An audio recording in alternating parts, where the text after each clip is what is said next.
Notice, notify. Notice, restroom closed. Do not enter, restroom being cleaned. No photos or video allowed. A sign like this that gives you information is called a notice.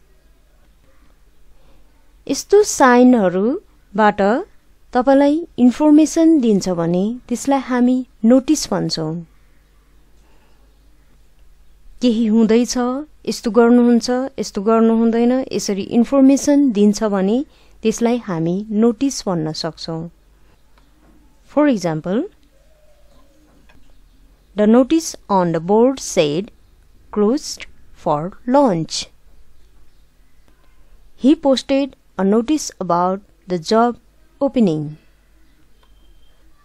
The notice on the wall provided important information. वालमा भएको सूचनाले महत्त्वपूर्ण information दियो।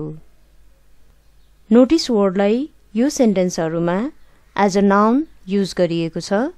Notice noun हो भने नोटिसलाई as a भर्बको रूपमा पनि use गर्न सकिन्छ।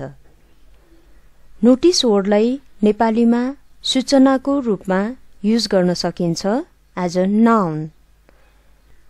भर्बको रूपमा युज गर्दा नोटिस भनेको केही आफूले थाहा पाउनु, केही देख्नु, केही देखेर थाहा पाउनु।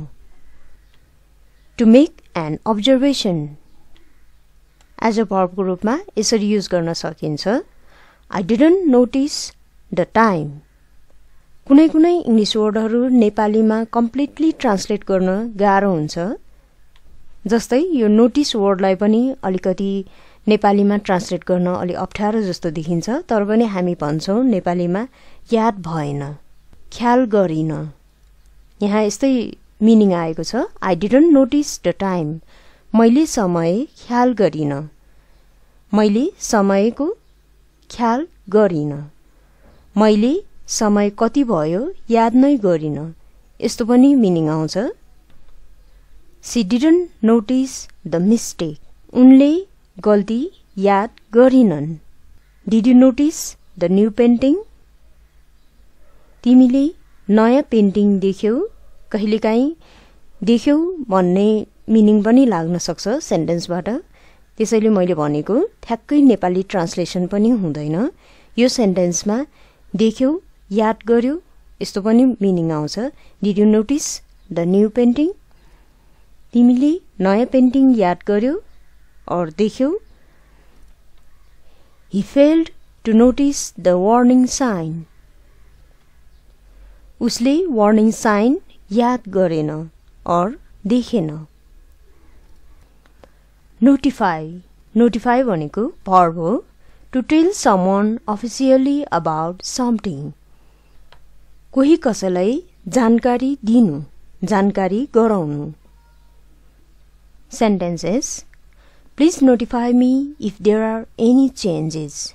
कृपया मलाई जानकारी गराउनु होला if त्यहाँ केही चेन्जेस भएमा। I'll notify you when the package arrives. They failed to notify us about the delay.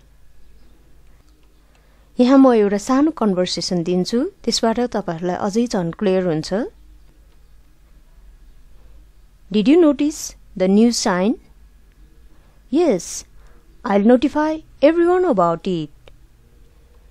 के तिमीले नयाँ साइन नोटिस गर्यौ, याद गर्यौ?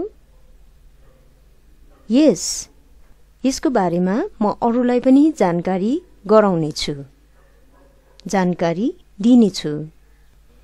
यो कन्भर्सेसनमा नोटिसलाई एज अ भर्ब युज गरिएको छ भने नोटिसलाई एज अ नाउन अर्को कन्भर्सेसन देखाउँछु म तपाईलाई। I didn't get the notice about the meeting. I'll notify you next time when it is sent out. मैले मिटिङको सूचना पाइन। I'll notify you next time when it's sent out. म तपाईलाई next time जानकारी गराउनेछु जब बाहिर निकालिन्छ।